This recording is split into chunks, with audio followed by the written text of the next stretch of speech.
There's a lesson on negative exponents.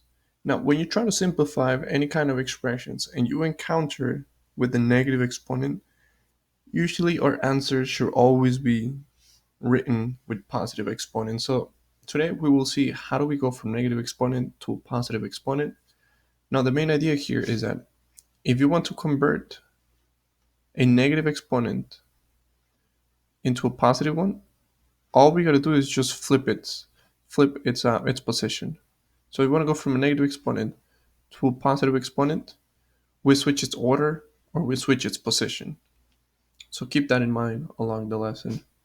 So let's see some examples here. Now, notice that every single expression that we're going to see here have a negative exponent.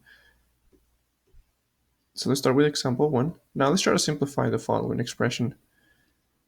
One thing to keep in mind is that every single expression can always be divided by 1. Always can be divided by 1. It doesn't change the meaning of it. So now, why did I decide to write it this way? Because it makes the concept a little bit easier now. Notice that you have a negative 3, an exponent of a negative 3 on the top. You want to convert that into a positive. So how can you do that? You just bring it to the bottom. And when you switch its order, it becomes a positive. So now that becomes 1 over a to the third. If you don't like that idea of putting over 1, oops, you can just do 1 over. It will bring you the same result. That's pretty much it. That's how you go from a negative exponent to a positive exponent. We'll just try another example. Let's look at example 2 here for a second. Y to the 5th. I want to convert that into a positive exponent. So how can I do that? I like to put it over 1. So now, if it's a negative, you want to make it positive, you switch its order. So now it becomes 1 over y to the 5th.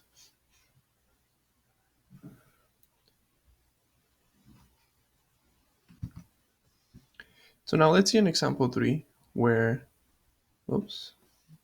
So let's look at example 3 where for here, now we have a constant or a coefficient and we have an expression we have an expression as a negative exponent now. Now, does that mean that everything's going to be bringing down to the bottom? Nope. We got to be careful here. Now, again, if it helps you, you can put it over 1. So let's put our expression here over 1. Now, the 3 does not have a negative exponent, so the 3 remains on the top. Y to the negative 4, this is the expression that has a negative exponent, so only y to a negative 4 goes on the bottom as a positive. And that's it. If you have an expression that does not have a negative, it remains on the top, and that which has a negative exponent goes to the bottom. So let's try that one more time here. Example 4. Let's put it over 1. The 4 does not have a negative exponent, so the 4 remains on top. Y to the second has a negative exponent, so this is the expression that goes on the bottom as a positive. And that's pretty much it.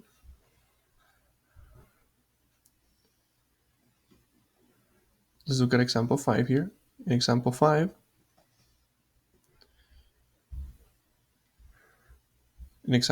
here, now we gotta be careful here because you might think that example 4 and example 5 are pretty much the same. Yes, they are, but there's a slight difference here. This negative exponent is affecting everything that is inside the parentheses. So that means that everything that is inside the parentheses is going to be brought in to the bottom. So now, if we put this over 1, so now it becomes 1 over everything is brought down to the bottom. And now it becomes 4y, 4w to the positive 2. There's a slight difference between here. The -2, it was just affecting the W. It was not affecting the 4. But because we have a negative here, that means that the -2 is affecting the whole expression. So the whole expression needs to be bringing down to the bottom as a positive. So now you might also encounter examples where we still have a negative exponent, but it's on the bottom. So what can we do in those instances? Well, you know that if it was a negative on the top, it was going to be brought down as a positive. So this is the inverse. Like, we're going to do the opposite. If you have a negative exponent on the bottom, we're going to move it to the top, and we're going to make that into a positive.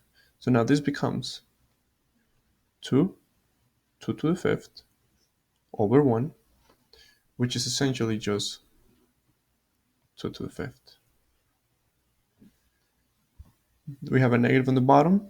You need to switch its position. So we brought it to the top, and that's what we have here.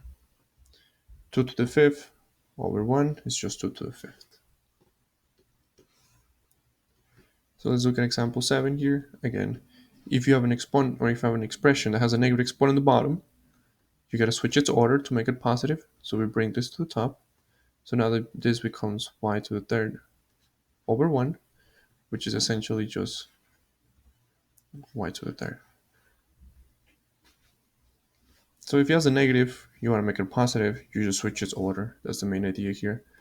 And lastly, example 8, real quick.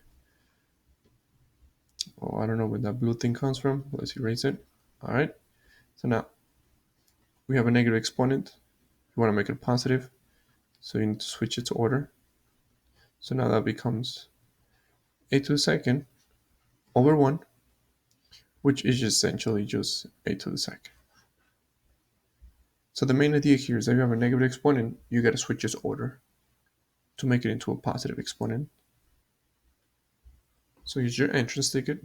Just simplify the following.